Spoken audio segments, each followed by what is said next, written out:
pakai ini. Jadi ada dua tangan memberikan hati, ya. Dari satu orang memberikan hati kepada seorang yang lain, berbagi yang paling benar. Apa yang diberikan dari kita bisa jadi berupa. Jadi jangan sampai terbalik, kita memberikan uang tapi sebetulnya di situ nggak ada hati yang kita sertakan. Makanya pernah saya sampaikan di grup bahwa wujud sayang kita, wujud cinta kita kepada orang lain itu ya berbagi. Ya. Berbagi intinya adalah berbagi rasa sayang dalam bentuk gambar hati ini. Bentuknya bisa uang, bisa materi, bisa tidak materi. Ya. Senyum pun itu menjadi sesuatu yang luar biasa kita berikan kepada orang lain. Dicoba sekali-kali ketemu dengan kawan lama yang baru ketemu sekali, kita senyum, kemudian di lain waktu kita cemberut atau kita mendelik, gitu. Pasti akan berbeda. Itu satu bukti bahwa pemberian apapun, asalkan pemberian yang bagus dan berangkat dari hati yang tulus, gitu ya, itu sesuatu yang luar biasa. Ini cerita tentang background saya, background di belakang saya ini. Kemudian ini mengingatkan kita bahwa kita sesungguhnya termasuk gerakan atau program Jumat Berkah ini, sesungguhnya kita adalah berbagi hati, berbagi sayang dan cinta kita kepada yang lain. Oke, teman-teman, kita masuk di materi MKK, disingkat MKK biar nggak kepanjangan, manajemen keuangan keluarga atau ngatur keuangan keluarga. Keuangan keluarga atau keluarga dulu ya. Keluarga apakah hanya berlaku untuk yang sudah menikah? Tidak ya. Jadi yang jomblo pun yang masih hatinya terkatung-katung tidak jelas ini, belum ada tambatan yang untuk disandarkan, ini pun berlaku ya. Karena keluarga itu ada yang masih sendiri, itu juga keluarga itu. Kemudian yang sudah berpasangan dan mungkin tambah lagi sudah punya anak, maka sama-sama keluarga.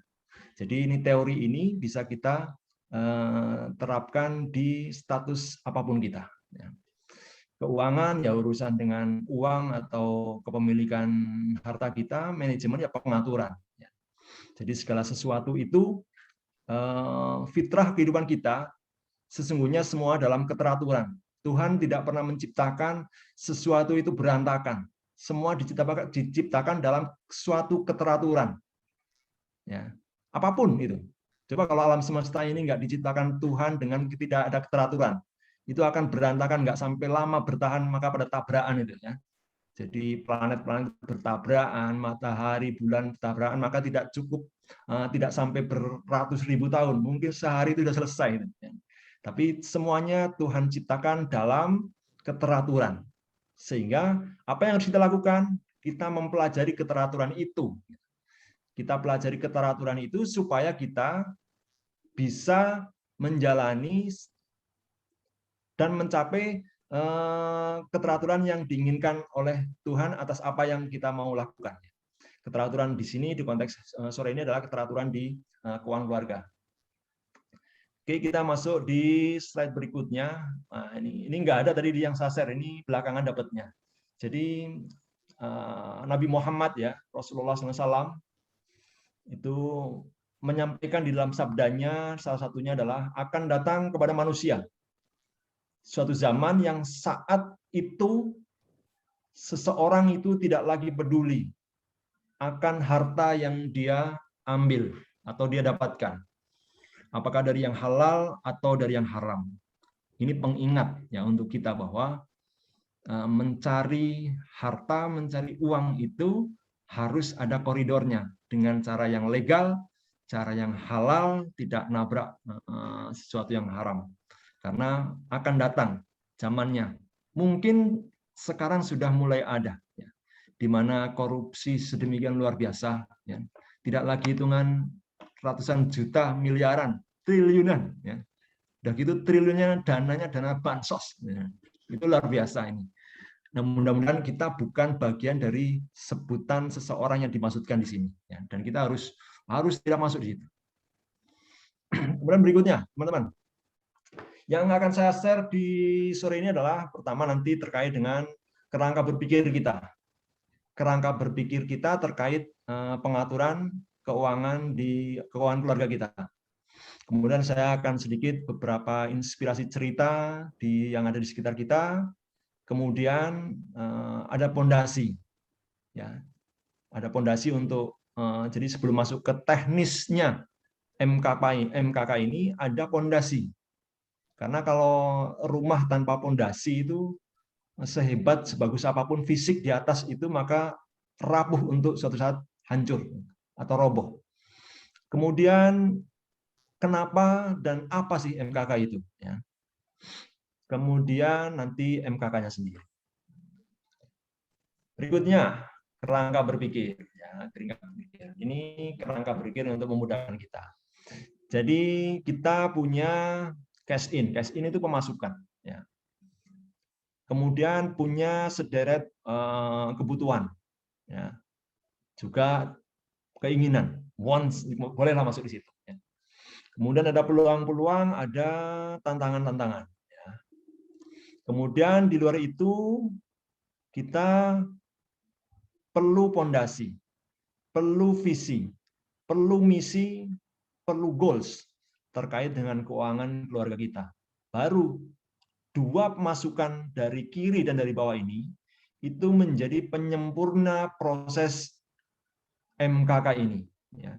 Kalau hanya sekedar kita berdiskusi masalah manajemen saja, manajemen itu kan rata-rata kita sudah paham apa prosesnya. Pertama adalah plan, gitu kan? Plan. Kemudian plan, kemudian eksekusi. Ya. Direncanakan, kemudian dieksekusi, dievaluasi, kemudian dikontrol atau dikontrol pengendalian. Secara umum seperti itu. Istilahnya ada yang macam-macam, ada yang plan, do, check, action. Ya. Kemudian ada POWAS, gitu. Plan, organizing, action, control ada. Tapi intinya adalah direncanakan, dieksekusi, dievaluasi, kemudian ada kontrol dan pengendalian. Nah, ketika dua masukan kiri dan bawah maksimal kita sudah masukkan, kemudian proses di MKK ini dijalankan dengan baik, maka besar kemungkinan, ya, besar kemungkinan tidak 100% ya, karena memang kita tidak bisa menjaminkan bahwa pasti nggak bisa. Kita harus sadari kemampuan manusiawi kita, ya, bahwa tidak ada sehebat apapun kita merencanakan sebagai manusia, maka yang paling menentukan adalah Tuhan, gitu ya. Maka tadi saya pakai istilah, ketika ini maksimal, maka besar kemungkinan kita akan sukses secara keuangan keluarga. Ya, anggaplah 95% gitu ya. 5%nya masih ada kemungkinan yang lain. Itu kerangka berpikirnya. Terus mungkin saya punya ini, teman-teman bisa insert kalau ini ya, kita biar lebih ini, malah nggak usah perlu menunggu nanti session tanya jawab sendiri. Nggak apa-apa lah, kita agak bebaskan Mas Riza. Jadi kalau misalkan ada yang ini, tapi sifatnya berarti kan interaktif gitu. Jadi nggak pakai menulis di diskusi gitu ya. Siap, bro. Oke, saya lanjutkan. Nah, inspirasi ya, inspirasi atau cerita-cerita ringan ini. Bahwa survei di Amerika, ya, survei di Amerika itu sebab terbesar perceraian di sana adalah urusan keuangan. Ini kalau kalian menanyakan apa lebih jauh tentang survei ini, ya saya nggak tahu. Ini saya hanya mencuplik dari sebuah artikel bahwa kesimpulannya begini. Kemudian yang kedua, ini cerita tentang pengalaman saya kalau. Jadi dulu saat 2010 saya pindah ke Surabaya dari Balikpapan, ada bersama saya itu teman dari sama-sama dari STT Telkom gitu ya. Dia dari Tarakan, Kalimantan Utara. Sama-sama pindah ke Ketintang, Surabaya. Kita masa kerjanya sekitar itu, kalau saya 14 tahun, dia 13 tahun, dia agak belakangan. Dia sampaikan ke saya bahwa saat itu dia hanya punya uang 50 juta. Jadi 13 tahun bekerja, posisi terakhir di sana itu sudah manajer ya, manajer. Jadi kalau dulu itu belum standar. Saya dulu pada saat pindah ke Surabaya juga manajer, tapi manajer dulu ada manajer yang band 4, ada yang band 3. Nah, saya manajer band 4. Teman saya juga manajer band 4. Nah, saya tekankan di sini bahwa hanya punya 50 juta itu sangat rendah gitu, sangat kecil. Ya. Karena kalau dibandingkan dengan saya, mungkin ini berapanya ini ya? Mungkin nggak ada 5%-nya gitu. Ya, atau mungkin berapa persen gitu. Jadi ini sebuah potret, sebuah cerita yang saya tidak mengada-ada. Jadi 13 tahun kerja, dia hanya punya segitu, dan ada pembanding yang lain jauh mungkin 20 kalinya itu gitu. Seminimalnya. Kemudian cerita kedua, saya punya tetangga di Surabaya, di Ketintang sana. Jadi untuk acara pernikahannya itu berhutang Pak, nilainya itu baru berapa bulan, itu baru berapa bulan atau baru berapa tahun sedikit, itu belum lunas utangan bank untuk resepsi, itu pasangan itu bercerai.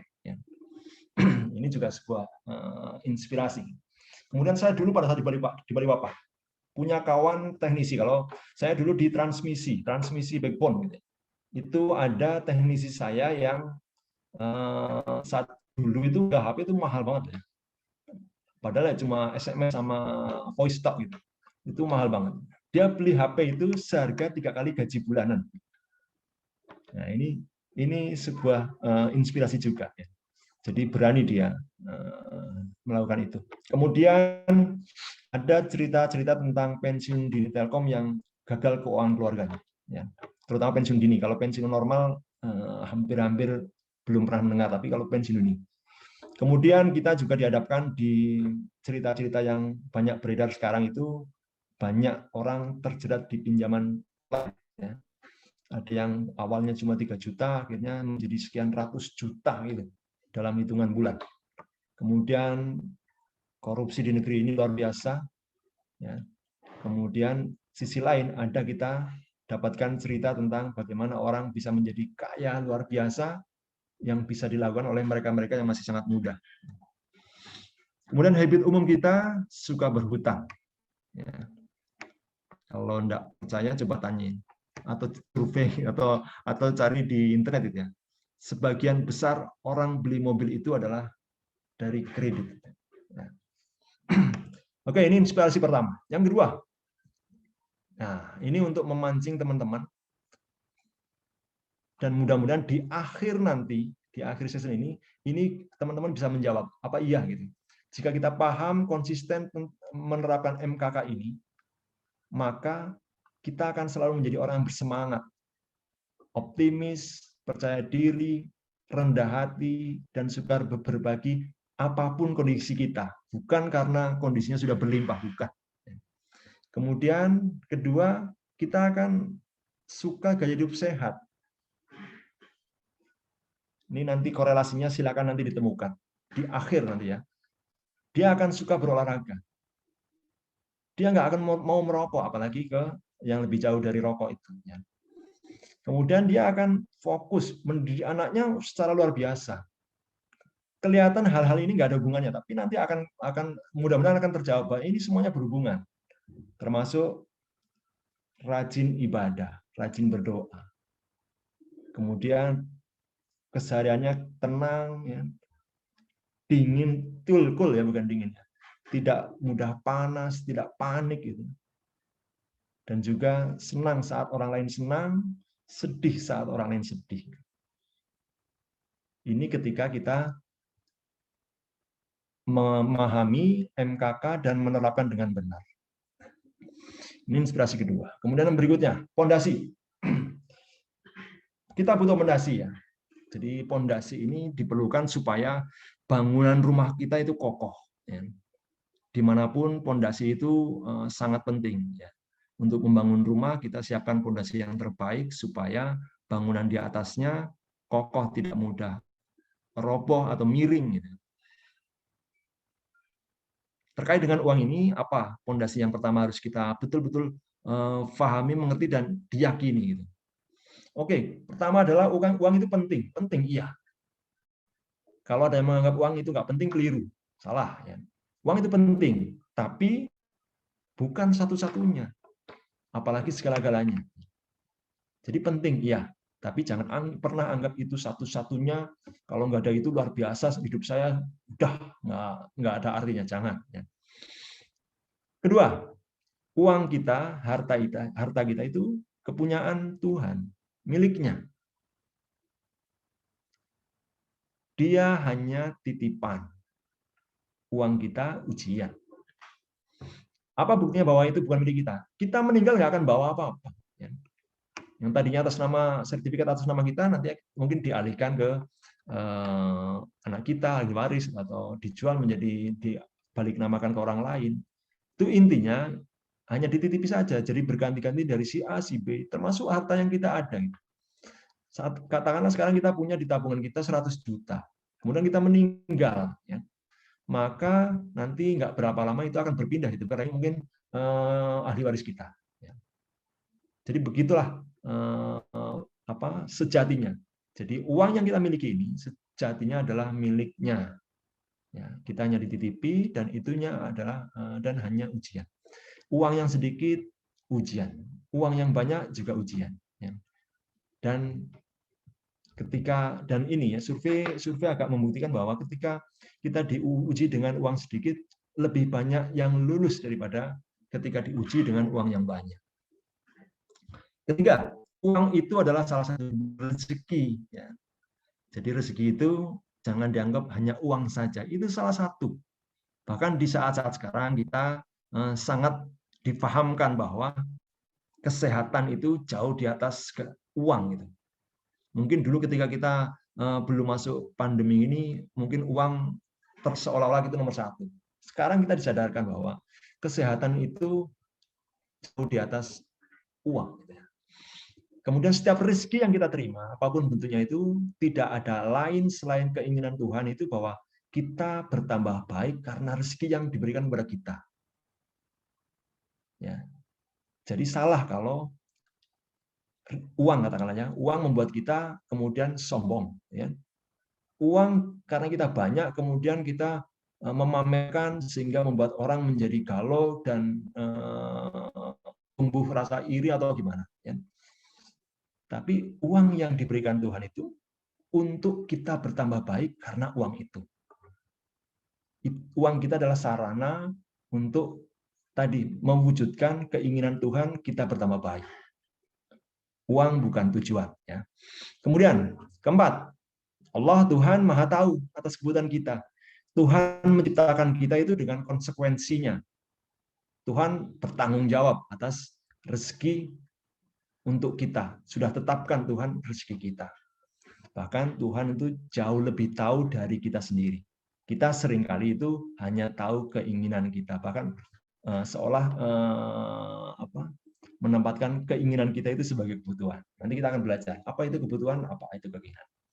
Ini untuk yang Muslim, kelak akan ada dua pertanggungjawaban kita di yaumil mizan. Ya. Ketika nanti hari berbangkit, kemudian kita digiring ke padang mahsyar, dan di sana kita akan diadili itu, maka dua pertanyaan terkait dengan harta kita adalah bagaimana kita mendapatkan harta atau uang kita, dan pertanyaan kedua adalah untuk apa saja digunakan. Ya. Jadi ini luar biasa, ini pertanyaan yang luar biasa yang karena pertanyaan ini itu sahabat Abdurrahman bin Auf, seorang konglomerat yang luar biasa itu kepenginnya itu pengen jadi miskin. Karena kalau orang kaya itu akan mendapatkan dua pertanyaan ini dan luar biasa akan diverifikasi dengan waktu yang lama. Kemudian terakhir segala hal ada aturan mainnya sehingga hal-hal tersebut sangat membutuhkan manajemen. Belum ada pertanyaan ya? Langsung kita. Kemudian kenapa, apa dan mengapa ya? Ya apanya tadi sudah sebagian terjawab ya, bahwa ya apapun harus pakai manajemen ya supaya tercapai sesuai maksud yang sesungguhnya. Uang perlu dimanage dengan baik supaya tujuan terbaiknya atas adanya uang itu bisa tercapai. Ya. Kenapanya? Iya, ini kita bandingkan ilustrasi saja. Ketika sedemikian banyak orang dikomando, dibariskan dengan aba-aba yang jelas, maka akan tersusun barisan yang rapih, indah.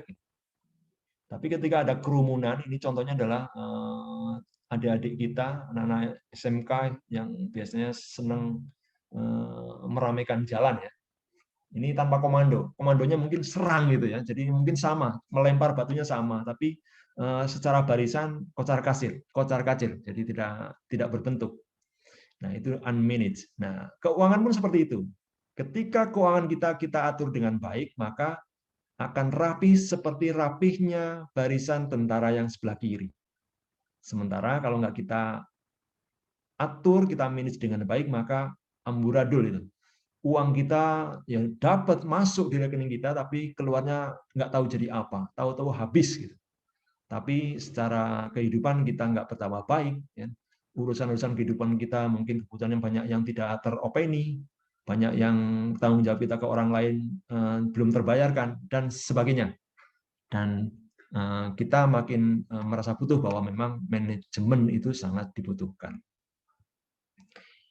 Oke, kita masuk di materi MKK-nya itu sendiri. Ya. Di MKK ada nanti kita belajar tentang goals. Goals-nya itu apa saja sih? Dari MKK itu, kemudian kita belajar needs and wants, ya. Kebutuhan dan keinginan.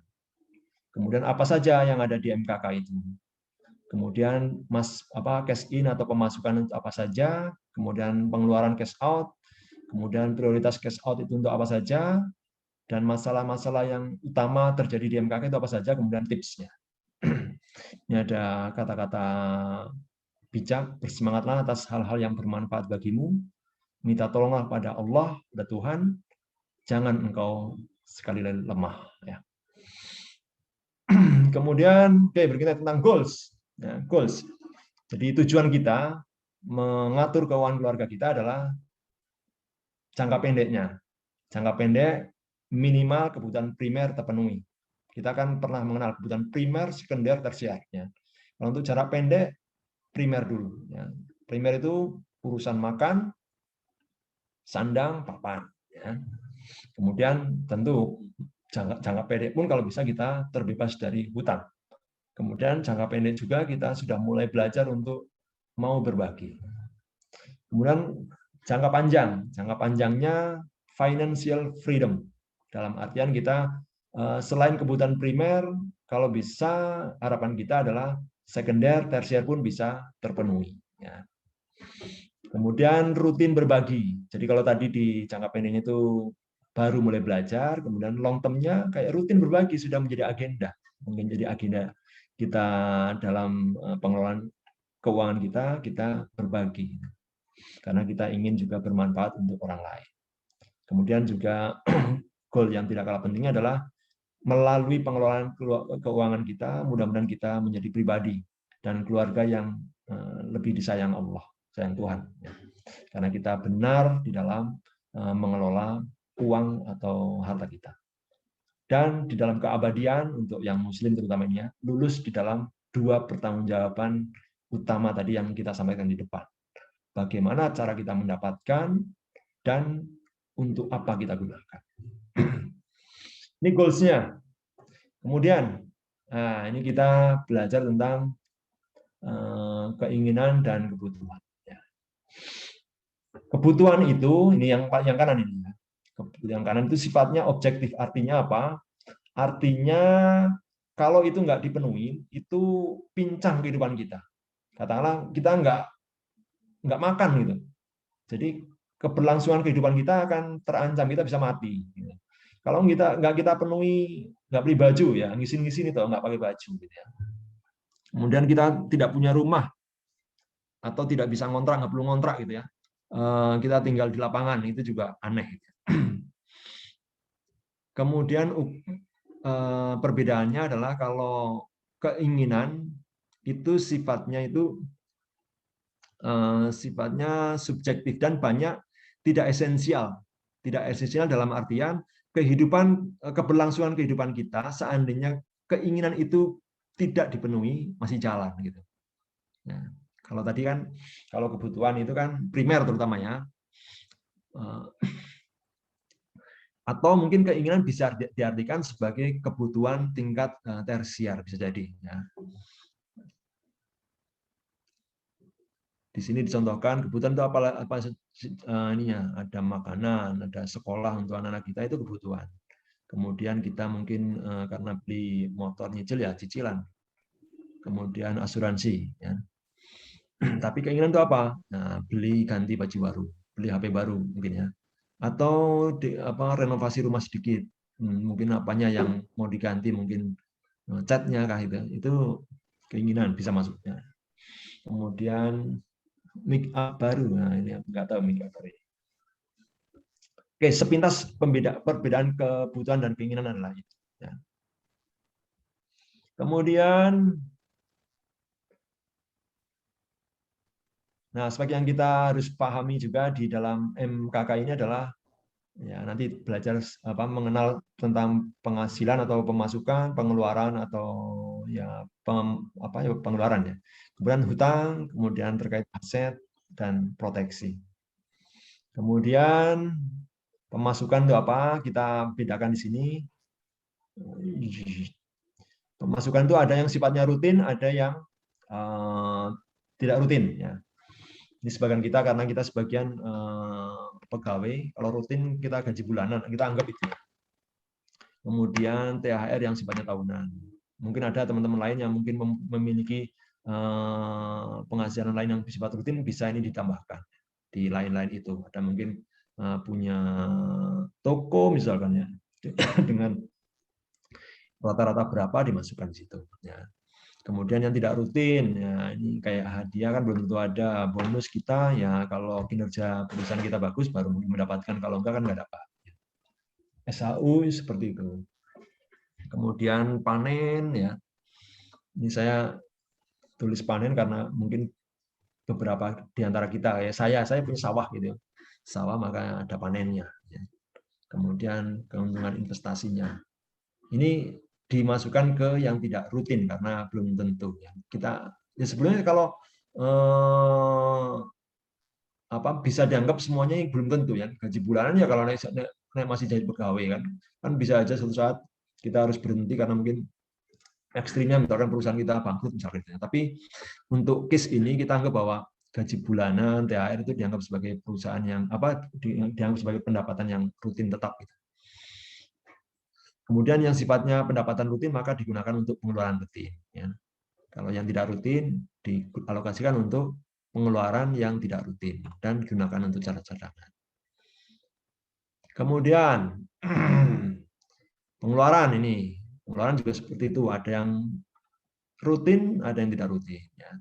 Makan minum, kemudian kebutuhan kita bertransportasi, tabungan, sekolah, anak-anak kita, kemudian berbagi ini bentuk zakat atau persepuluhan, kemudian hutang, asuransi, pajak gitu. Ini termasuk pengeluaran rutin gitu, karena pasti itu ya. Mungkin ada yang sifatnya bulanan, ada yang harian, ada yang mingguan, ada yang tahunan. Yang non rutin kesehatan ya, karena kita ya kalau sehat terus kan mungkin berarti tidak perlu mengeluarkan. Rumah juga belum tentu kita melakukan maintenance terus-menerus atau pengeluaran untuk sosial lainnya. Kalau pas musim hajatan mungkin agak harus banyak mengeluarkan ya. Tapi kalau pas musim bulan Syuro maka agak kecil. Oke, prioritas cash out itu apa saja ya? Ya, ini dari banyak sumber itu ini ya. Jadi bagaimana kita harus menempatkan pengeluaran kita. Kadang terbalik teman-teman atau kita itu urutan prioritas ini. Jadi sangat banyak orang yang gagal di dalam pengelolaan keuangan keluarga itu adalah karena terkait kebutuhan dan keinginan saat ini itu di nomor satu. Padahal untuk yang sebenarnya, untuk yang bagusnya itu di nomor 4. Lalu nomor yang pertama itu apa? Kewajiban pada Tuhan. Ya, masing-masing agama punya aturan. Nah, kalau di Islam ada zakat, infak, sedekah. Ya. Zakat ada nisabnya. Yang tidak pakai nisab adalah infaknya. Ya, minimal 2,5% kita keluarkan. Kalau di teman-teman Nasrani mungkin ada perpuluhan atau apa gitu ya. Nah, itu kita upayakan itu keluarkan dulu. Kewajiban pada Tuhan. Ini sebagai bentuk terima kasih kita kepada Allah, kepada Tuhan yang memberikan rezeki itu. Ya. Dan memang di dalam rezeki itu ada titipan dari Allah, dari Tuhan untuk orang lain. Ya. Makanya bentuknya adalah kita keluarkan. Dan itu menjadi prioritas pertama yang harus kita keluarkan. Kemudian yang kedua itu kewajiban kita kepada orang lain. Kita punya hutang, orang lain atau pihak lain. Kita harus keluarkan. Jangan sampai kita menjadi pribadi-pribadi yang tidak menyenangkan.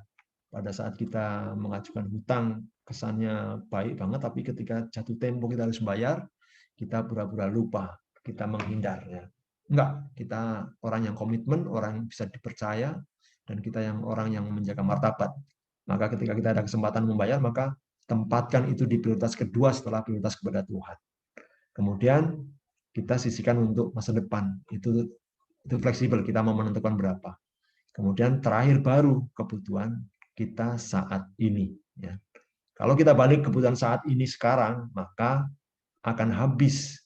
Karena namanya kebutuhan, keinginan itu tidak berbatas. Berapapun yang kita dapatkan, kalau nggak kita atur dengan 4 prioritas ini dengan benar, maka akan habis. Kemudian masalah-masalah, ya, masalah-masalah yang banyak kita jumpain itu adalah ya ada 2 masalah. Pertama adalah boros, ada juga pelit. Ya. Kita nggak boleh boros, nggak boleh pelit. Nah, kita ada di antara keduanya. Ya. Boros itu adalah mengeluarkan uang kita bukan untuk hal yang baik. Itu namanya boros. Bukan masalah nilai.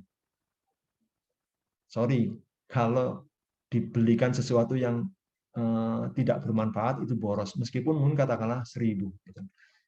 Ini mohon maaf untuk teman-teman yang masih merokok itu ya, sorry. Ketika kita mengeluarkan beli 1 batang rokok saja, ya, maka itu kategorinya adalah boros. Karena kita membeli sesuatu yang tidak memberikan manfaat, bahkan memberikan madharat untuk kesehatan kita. Ya. Pelit juga gitu, nggak boleh pelit.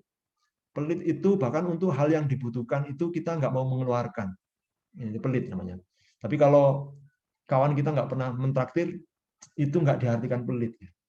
Itu kita aja subjektif mengartikan begitu. Tapi pelit yang sesungguhnya adalah ketika kebutuhan pokok yang seharusnya kita belanjakan dan kita punya uang, kita nggak keluarkan. Itu namanya pelit. Kemudian masalah yang kedua adalah defisit. Ya. Jadi defisit. Jadi besar pasak dari tiang. Ya. Kemudian sebagian besar sulit menabung meskipun gajinya udah tinggi. Kemudian ada muncul biaya-biaya yang tidak terduga. Kemudian banyak yang terjebak di urusan hutang. Itu semuanya itu masalah kekurangan uang. Ada juga yang karena kelebihan dia kena masalah juga. Uang yang nggak terpakai diapain? Kadang malah investasi dia malah ketipu. Atau investasi tapi tidak optimal, nilai uangnya kalah dengan laju inflasi. Ya, itu juga butuh kecerdasan dan pengelolaan yang baik. Dan masalah-masalah ini itu kunjung datang karena apa? Ya, karena kurang ilmu, ya, kurang ilmu. Kemudian tidak punya visi misi yang benar atau buruk visi misinya. Ya. Kan ada keluarga yang visi misinya itu nggak jelas itu ya. Pokoknya kita menikah, kemudian kita senang-senang bareng. Ya. Tapi visi kedepannya mau ngapain nggak jelas gitu ya. Nah ini menggoda atau bisa membawa kita kepada masalah-masalah ini. Tidak punya goals ya, gaya hidup konsumtif, ya. Membeli di luar kemampuan, padahal mungkin tidak diperlukan. Masih lumayan kalau di luar kemampuan, tapi sesuatu yang kita butuhkan. Tadi primer ya, karena rumah kan kita mau beli cash saat ini nggak memungkinkan ya, kita rata-rata membeli dengan cara mencicil.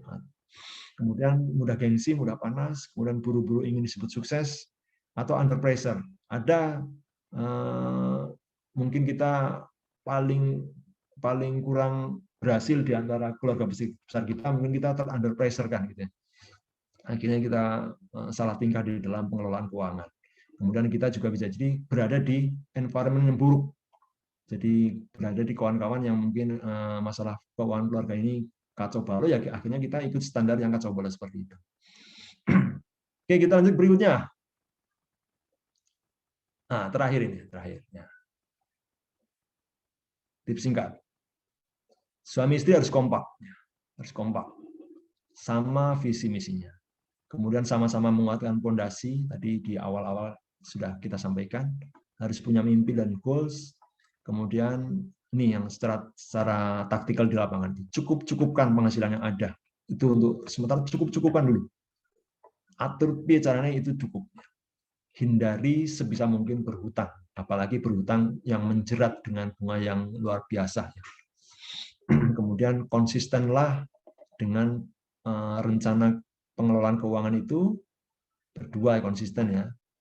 Kemudian lakukan evaluasi dan improve kalau ada yang harus diimprove. Kemudian kita ambil sampel contoh orang-orang yang sukses mengelola keuangannya. Jangan kita mudah silau, mudah terpesona ya dengan penampilan orang. Kelihatan orang itu kita tahunya luarnya, tapi isinya belum, kita nggak paham sama sekali ya.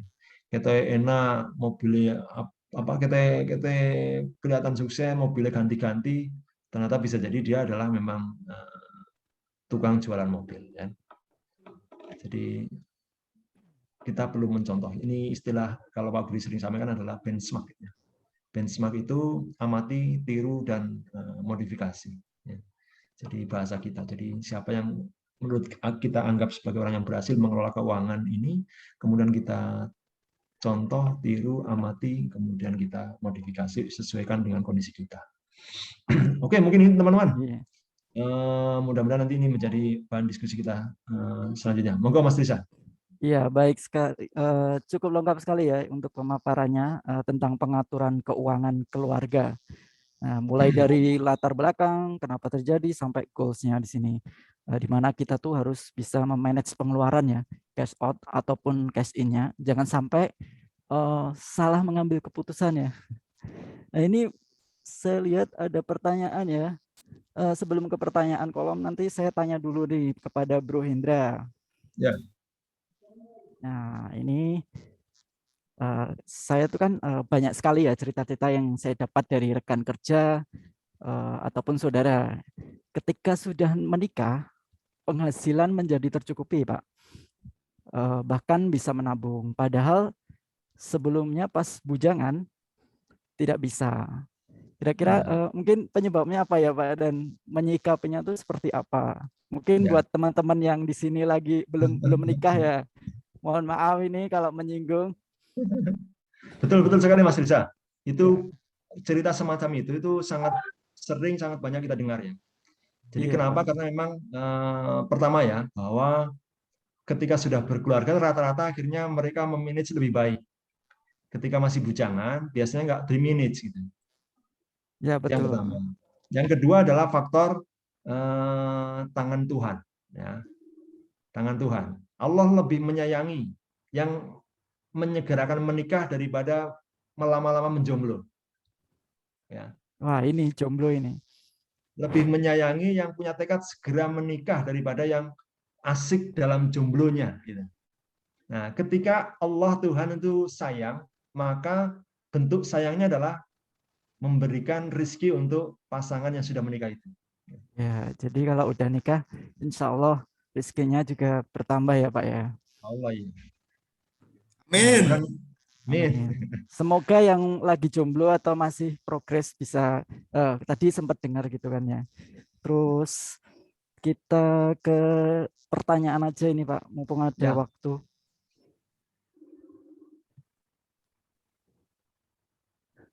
Ini ada Mas Eko Bre. Assalamualaikum Bu Indra. Waalaikumsalam warahmatullahi wabarakatuh. Mohon izin bertanya terkait keuangan keluarga. Haruskah saya melunasi semua hutang dulu sebelum mulai berinvestasi?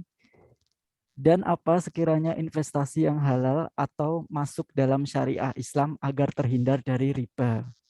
Ya. Terima kasih sebelumnya. Oke, Mas Eko Bre sudah sembuh ini ya, alhamdulillah. Oke, kalau Pak, dari ya, alhamdulillah ya. Oke, kalau dari saya tadi kan salah satu prinsip yang kita pegang adalah hindari hutang. Artinya, kalau di sini pilihannya lunasi hutang dulu, iya. Kalau kemampuan kita segera bisa melunasi, maka lunasi. Hidup tanpa hutang itu luar biasa nyamannya. Ya. Nanti ketika kita sudah melunasi hutang, kita mulai mungkin mengumpulkan untuk investasi lagi. Banyak cerita-cerita yang memulai dari yang kecil kembali, tapi dia sudah nggak punya urusan dengan hutang itu. Dan banyak cerita yang ternyata secara kehidupan itu dirasakan lebih luar biasa. Orang nggak punya hutang itu sesuatu yang kenyamanan yang tidak bisa tergambarkan. Gitu Mas Bre. Kalau untuk yang investasi nanti, sekarang selesaikan dulu hutangnya. Nanti kalau sudah ada modal lagi ya kita baru diskusi tentang investasi. Siap Pak Indra, Pak. Semangat. Oke, lanjut ya. Ya, gimana Mas B? Udah dapat jawaban kan? Nanti habis ini langsung lunasi hutangnya dulu, baru investasi. Semangat lunasi hutang. Terus ini ada lagi dari Mas Rio. Izin bertanya. Salam sehat selalu. Manakah yang harus saya bayar terlebih dahulu? Antara hutang dengan bunga atau utang teman atau keluarga? Ya, prinsipnya hutang kalau kita punya kemampuan segera bereskan, ya, karena kita akan mendapatkan kenyamanan hidup yang luar biasa. Ya. Kemudian antara hutang yang mana yang didulukan? Ya sesuai dengan akad yang sebelumnya, kan? Kalau misalkan satu tempo yang dengan bunga tinggal bulan depan, yang dengan teman mungkin masih setahun lagi ya selesaikan dulu yang dengan bunga itu. Ya. Tapi kalau secara syariat di Islam, ya kalau bisa selesaikan dulu yang punya ada masalah dengan riba, karena kita yang punya kewajiban untuk menjauhkan dari riba. Ya. Tapi kalau jatuh temponya berbeda ya yang jatuh tempo terdepan. Tapi syukur-syukur Rio punya uang yang cukup untuk melunasi dua-duanya. Itu langsung bereskan semuanya. Iya, gitu ya. Gimana Mas Rio? Alhamdulillah Mas, belum bisa bayar dua-duanya Mas. Oh. Ya nanti insya Allah rezeki akan selalu mengalir. Kan tadi ya udah nikah kan pasti rezekinya dilipat gandakan. Insya Allah bisa langsung lunas. Amin. Amin. Ini masih ada 5 menit nih. Ada 2 pertanyaan lagi nih. Ya. Ini langsung aja ya dari Mas Antoni Ambon. Assalamualaikum Bro Hendra. Izin bertanya bagaimana pandangan Bro Hendra hutang untuk kebutuhan primer seperti untuk membuat rumah atau KPR. Nah ini jangka panjang biasanya nih. Ya. Jadi hindarilah hutang ya, kecuali untuk kebutuhan primer. Primer itu ya kebutuhan primer rumah kan tidak beli yang harga 9M gitu ya. Jadi ya sesuai kebutuhan minimal kita untuk bisa tinggal di rumah yang wajar gitu. Nah kalau menurut saya teman-teman katakanlah sekarang sudah belajar berkeluarga, kemudian rumah yang menjadi kebutuhan primer. Nah ketika kebutuhan primer itu memang itu sebaiknya dipenuhi. Nah ketika kita belum mampu ada fasilitas pinjaman ya kalau menurut saya sih ambil saja. Ya. Hanya kalau untuk yang muslim kalau bisa transaksinya itu syariah gitu. Jadi ada terhindar dari yang riba itu. Jadi ambil saja Mas Antoni. Ya kalau bisa tadi ya kalau kita muslim kalau bisa tidak berhutang dulu. Nah ini ada langsung dari Mas Sulis. Oh ini masih 4 menit. Ya. Maaf mau bertanya, di antara kita semua pastinya menginginkan financial freedom di masa tua kita nanti. Ya. Strategi-strategi apa yang cocok seperti kita yang kerja di Telkom Akses? Ya mungkin gajinya hanya sebatas UMR. Sedangkan kebutuhan kita kadang sama besarnya dengan gaji kita. Ya. Karena di zaman sekarang kan kita sama-sama atau berapa mahalnya kebutuhan. Ya. Seperti kesehatan, sekolah, anak, dan lain sebagainya. Ya. Oke teman-teman. Saya punya tetangga di sini di komplek perumahan saya. Beliau namanya Pak Sarjono.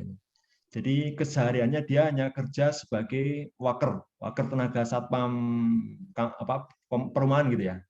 Jadi dia tinggal di tempat saya, kemudian ya jadi waker di komplek saya itu. Tapi dia punya anak 4 itu ya. Jadi semuanya kuliah, ada kuliahnya.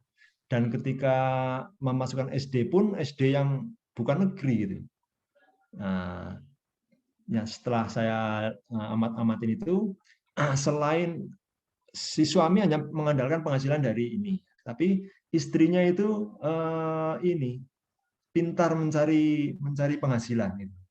Jadi apa, memfasilitasi orang kebutuh apa, kemudian dia membelikan.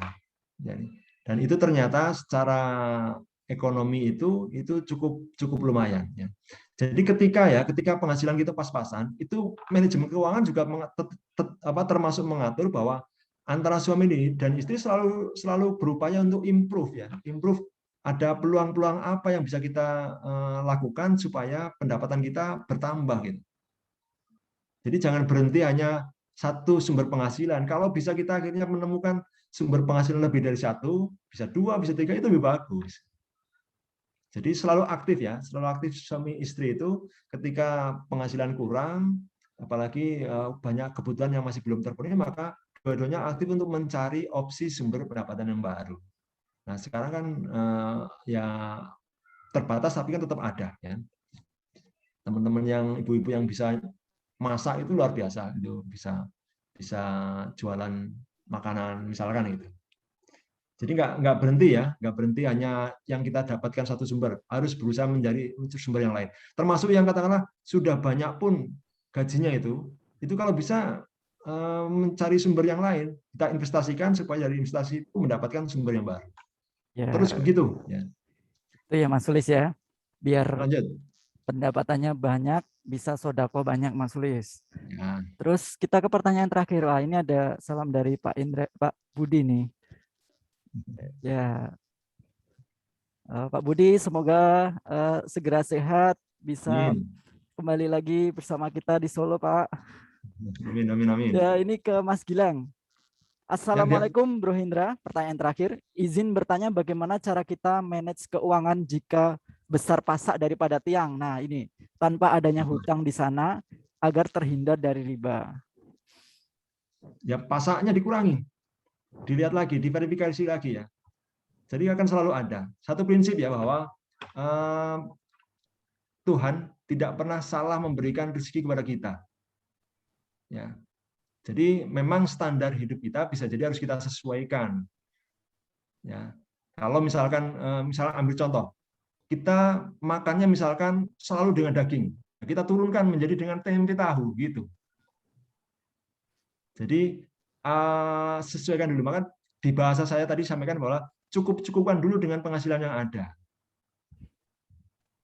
Dan kita yakini bahwa Tuhan nggak pernah salah memberikan rezeki kepada kita. Kita butuh apa, Tuhan Maha tahu.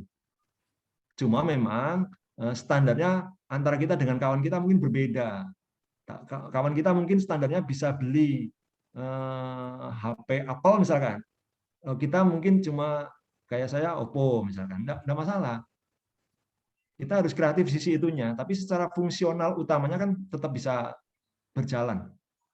Makan tidak harus dengan daging terus, kan bisa tempe pun tidak masalah. Tempe pun sehat, proteinnya juga tinggi. Ini contoh sederhana aja, ilustrasi sederhana.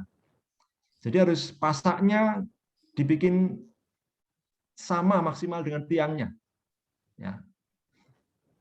Oke Mas Riza. Ya, di atas satu lagi sekali. Mas Yuan itu Mas Yuan. Biar tutup.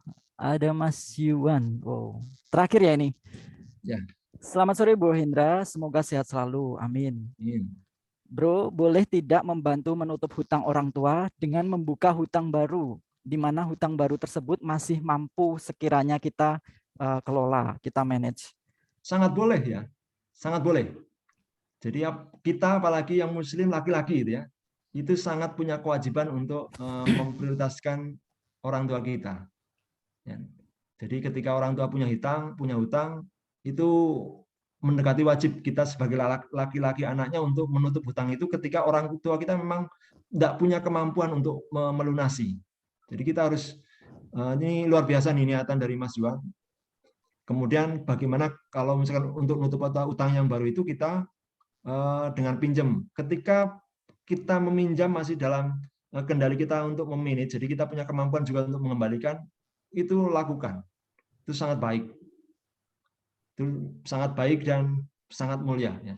Itu salah satu luar biasa cara kita membalas kepada orang tua kita.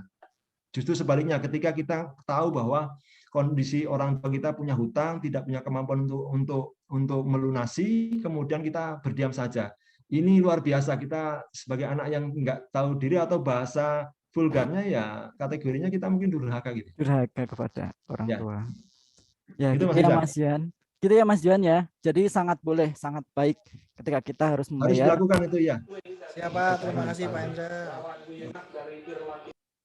Nah, ini berhubung waktu sudah habis ya. Tak terasa ini obrolan kita sangat ini ya, excited sekali ya sore hari ini. Nah, ini maka perkenankanlah kami untuk undur diri ya. Kita akan bertemu di leader stock selanjutnya. Masih Semoga mungkin ya, Bapak. berikan kesempatan Pak Budi mungkin untuk menyapa kita, udah lama nggak ketemu. Oh iya. Monggo Pak Monggo, Pak Budi. Budi. Matur suwun Mas Hendra. Assalamualaikum warahmatullahi wabarakatuh. Waalaikumsalam warahmatullahi Waalaikumsalam wabarakatuh. warahmatullahi Waalaikumsalam wabarakatuh. warahmatullahi Waalaikumsalam. wabarakatuh. Semangat pagi. Pagi. Pagi. Ya, tadi sebenarnya pengen lihat ini apa Kolaboratif. namanya, yel-yel Telkomnya. Oh, di awal tadi Pak. Saya tadi baca. Moga-moga sudah inilah ya, udah terkomunikasi dengan baik gitu. Jangan sampai nanti ketemu dengan saya nggak paham yel-yel, terutama para leader nih. Siap. Baik teman-teman, alhamdulillah teman-teman di sore hari ini kayaknya saya terakhir nyapa di siapa ya, di Bu Astina atau di Mas Hendrik ya, awal-awal sakit sampai Bu Astina, sore Pak. hari ini. Teman-teman terima kasih gitu ya, konsisten menjalankan kegiatan ini gitu, khususnya Mas Hendra gitu ya yang nge-range.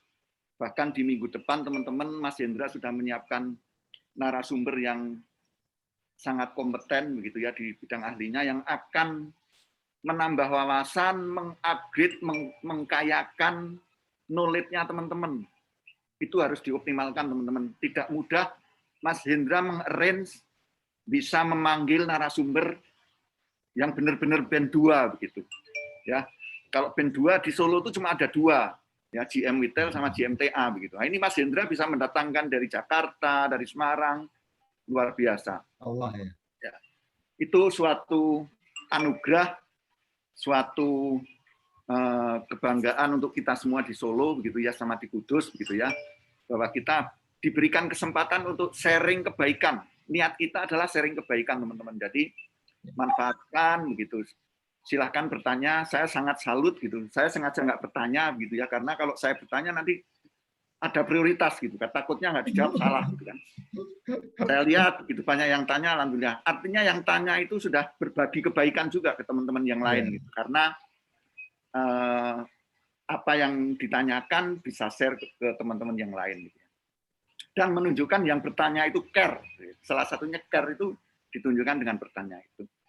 Baik teman-teman, itu terus ya tingkatkan kegiatan ini begitu ya, karena saya yakin ini akan menjaga silaturahim kita, meningkatkan soliditas kita, meningkatkan tim Solo dan Kudus, dan yang paling utama adalah meningkatkan kompetensi knowledge-nya teman-teman dengan ilmu-ilmu yang di-share oleh para ahli gitu ya. Karena para ahli itu kayak Mas Hendra itu bikin slide itu pasti ngomong, tanya-tanya gitu. Bukunya tidak satu itu tadi untuk jadi materi hari ini gitu. Harus belajar, nggak mungkin modalnya modal nekat tuh nggak mungkin gitu. Pasti belajar. Nah, sebenarnya itu daya tariknya kenapa guru itu selalu berkembang gitu ya, karena memang sering belajar. Lah itu saya berharap teman-teman juga belajar gitu. Kalau materi saya hari ini, materi Mas Hendra hari ini ya, kalau saya lihat tadi semua membicarakan hutang gitu ya. Kalau teman-teman nggak pernah baca ya, di Telkom masuk Telkom Witel Solo itu ada bunyi. Ya, anggaplah itu. Telkom itu nggak nyugui tapi openono, nggak nyugui tapi openono gitu. Karena nyukupi. Jadi kita itu bekerja bukan nyari sugih, tapi cukup. Sampean pengen mobil dapat mobil, cukup gitu. Intinya begitu, ya. Ya. Ya cukup gitu. Cukup itu tadi ilmunya udah di-share sama Mas Hendra begitu. apa yang harus dilakukan oleh teman-teman, sehingga kalau saya tangkap tadi tidak hanya kita dapatkan dunia, malah dapatkan akhirat kalau ilmu itu diturutin. Ya, itu teman-teman. Ya, itu teman-teman. Terima kasih banyak doanya. Semoga saya cepat bergabung. Gitu. Terus terang teman-teman, saat ini saya masih belum bisa full fit gitu ya, karena virus itu ternyata di saya masuk sampai ke paru-paru gitu. Jadi meskipun sudah negatif, tapi impact-nya masih terasa sampai hari ini gitu ya. Ya itu karena mungkin umur saya gitu ya. Dan kalau saya nggak vaksin mungkin juga akan beda gitu. Mas Hendra nggak vaksin, tapi nggak terasa OTG. Saya sudah vaksin 2 kali, sangat terasa. Bahkan saya cerita sama teman-teman manajer, inilah sakit yang paling sakit pernah saya rasakan. Gitu. Jadi memang jangan main-main teman-teman begitu ya. COVID ini nggak benar-benar real begitu. Jaga kesehatan yang teman-teman di kantor double masker dipastikan begitu sehingga kita benar-benar terhindar ya. Jangan sampai reinfeksi ya, Mas Indra. Teman-teman yang pernah, karena reinfeksi juga terjadi begitu. Itu teman-teman, terima kasih banyak Mas Indra khususnya dan teman-teman semua yang menghadiri kegiatan di sore hari ini. Insya Allah kegiatan ini memberikan manfaat kepada kita semua dan memberikan keberkahan menjadi ladang amal ibadah khususnya untuk para narasumber berbicara gitu. Dan teman-teman yang bisa memanfaatkan ilmu ini dengan baik, menularkan ke keluarga, menerangkan teman-teman juga akan memberikan kebaikan. Baik, saya akhiri teman-teman. Wabillahi taufiq wal hidayah. Assalamualaikum warahmatullahi wabarakatuh. Waalaikumsalam warahmatullahi wabarakatuh. Terima kasih Pak Budi. Semoga segera sehat kembali, bisa beraktivitas kembali seperti sedia kala. Nah, untuk Pak Hendra juga terima kasih sudah menjadi narasumber kita hari ini. Nah, kita akan bertemu lagi di Leader Stock selanjutnya. Semoga apa yang kita share pada sore hari ini bermanfaat untuk brosis semuanya. Allahumma amin.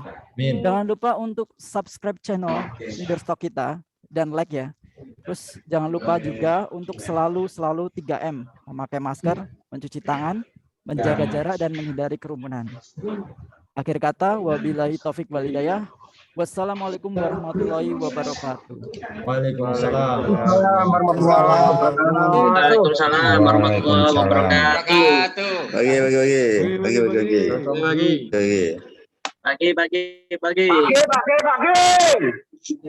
Bagi. Welcome group.